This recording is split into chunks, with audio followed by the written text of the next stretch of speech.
This is ICT Billet doing what ICT Billet was born to do.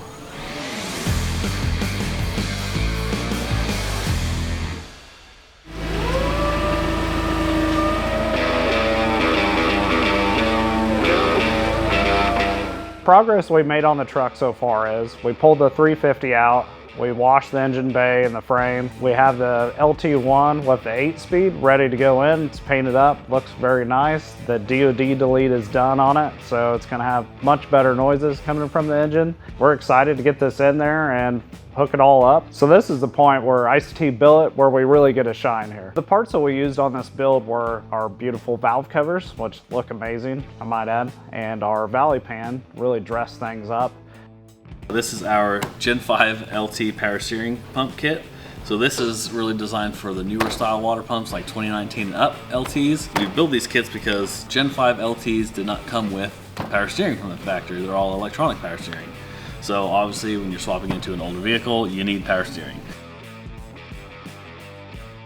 Here we have our AC bracket kit for the 2019 up LED4, LED7 LT engines. It's going to reuse the factory alternator, and then it's going to use a Sanden 508 compressor.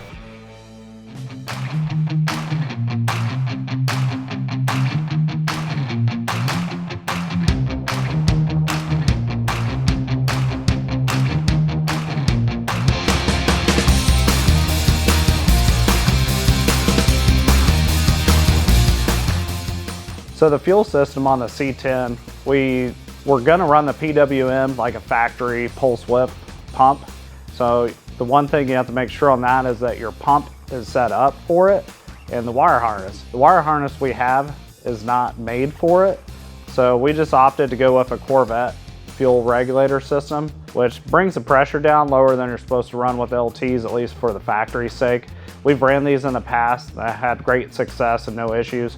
So we just did that on the system. So it has one fuel line that runs up from the regulator to the engine and that returns back to the pump. So we took the fuel tank out of the C10, we reused the tank, but we put a different drop-in module that has an electronic pump in it, and it already has 6 AN lines, so it made it super easy to run our fuel hoses to it. So we're pulling out the factory ECM right now. This is what it had in here. It's from this truck's from an 86. So it's got minimal electronics. You can see it's got a few connectors that connected to the engine. Had this grommet going through the firewall, which is roughly the same size as the one we're using with the harness. So we're gonna feed all of these wires through the firewall.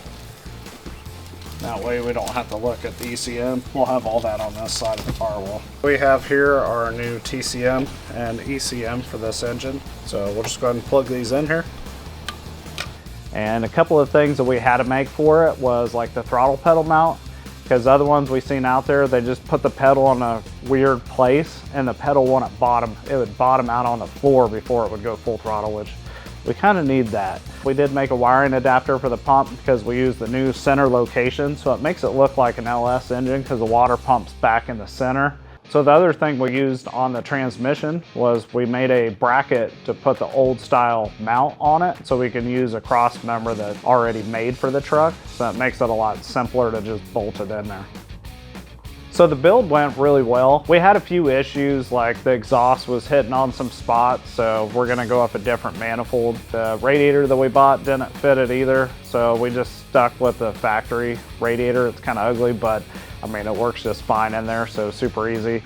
So this is why we do the swaps, so we can make sure everything fits perfectly for our customers and goes right in there. That way they have the confidence of seeing us do it, and they just bolt these in there and they get to go enjoy their car and not have to worry about things not fitting or working properly. We put the fuel pump in, the tank's back in there, filling it up with gas. About ready to crank it. We got the ECM, the TCM in now. So we're pretty close to trying to fire this thing, see if it'll go. Fingers crossed it's gonna work the first time. If not, we'll go back to the drawing board and try it again.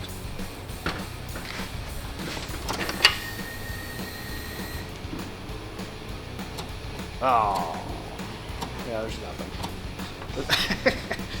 Yeah, it's not cranking. So when we went to start the C10 for the first time, we got the dreaded no start. What everybody's not wanting to happen whenever they go to crank it. You hit the key, turns over, no start. The reason the truck didn't start the first time is because we didn't turn the bats off, so the vehicle anti-theft system was still activated, and because the C10's not its original vehicle that the engine and transmission came with, the vehicle thinks it was being stolen, so it's not going to start. That has to be shut off in the computer system for it to be able to crank over and fire. Let's try that again.